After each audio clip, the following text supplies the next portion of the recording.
निश्चितपणे मराठा आंदोलक आता आक्रमक झालेले आपण बघतोय. महिला रस्त्यावर बसलेले आहेत, काही महिलांना बाजूला केलेलं आहे. मात्र निश्चितपणे सकाळी मनोज जरांगे पाटील यांनी मुख्यमंत्र्यांना आवाहन केलं होतं की संध्याकाळपर्यंत तुम्ही निर्णय द्या, आरक्षण देणार की नाही देणार हे जाहीर करा. आजची संध्याकाळपर्यंतची डेडलाईन त्यांनी मुख्यमंत्र्यांना दिली होती पत्रकार परिषद देऊन.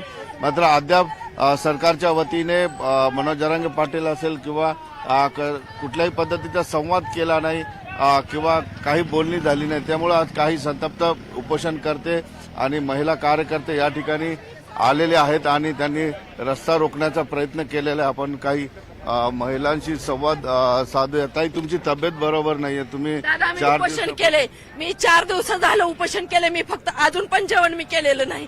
फक्त मी सलाईन घेतले, पाणी घेते. असं बी त्यांच्या पुढे बसून मरायच लागलोय आम्ही. असं बी मरायला लागलो, तसं बी मरायला लागलोय. जगण्याला अर्थच राहिला नाही ना. ही सरकार मराठ्यांवर अन्यायच करत आले. या सरकारला दगडाचं काळीच आहे. आतापर्यंत हे सरकार माणूस म्हणून जर मराठ्यांकडे बघितलं असतं तर मराठ्यांना आमच्या हक्काचं आरक्षण दिलं असतं. आम्ही आमच्या हक्काचं आरक्षण मागतोय. आम्ही भीक नाही मागत. पोलीस फोर्स इथे आलेला आपण बघू शकतो. पोलिसांचा फोर्स आहे. मात्र कार्यकर्ते हाताळताना पोलीस थोडीशी काळजी घेत आहेत. कारण परिस्थिती थोडी स्फोटक असल्यामुळे समजूत काढण्याचा प्रयत्न या ठिकाणी प्रत्येक आंदोलनकर्त्याचा केला जातो आहे. आणि आपण बघतोय जवळपास अर्धा ते पाऊण तास झालेला या ठिकाणी रस्ता रोको करण्याचा प्रयत्न केला जातो. रस्त्यावर महिला बसलेल्या आहेत. महिला काय कुणाचं ऐकायला तयार दिसत या ठिकाणी नाही. त्यांना पोलीस विनंती करतायत बाजूला जाण्याची, मात्र ते अजूनही बाजूला व्हायला तयार नाही. आपण काही महिलांना मनोज भाऊंचं आमचं उपोषण थांबवायला त्यांनी पॉझिटिव्ह उत्तर दिलं पाहिजे. पॉझिटिव्ह आज न्याय मिळाला पाहिजे असं आमचं म्हणजे आम्ही मागणी आहे आमची. मनोज जरांगे पाटील यांना सरकारने संपर्क केला पाहिजे आणि काय ते मेसेज पाठवला पाहिजे अशा पद्धतीची मागणी इथं आहे. 2 महिला रस्त्यावर आहेत. सगळा या ठिकाणी जवळपास अर्धा तासापासून हा गोंधळ सुरू आहे. कार्यकर्ते सुद्धा वाढायला सुरुवात झालेली आहे.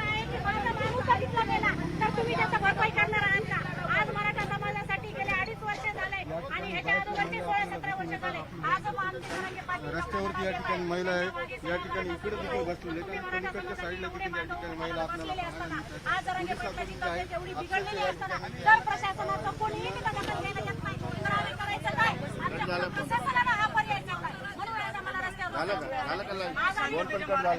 शांततेच्या मार्गाने केलंय पण आज त्यांच्या जीवावर आलंय ते.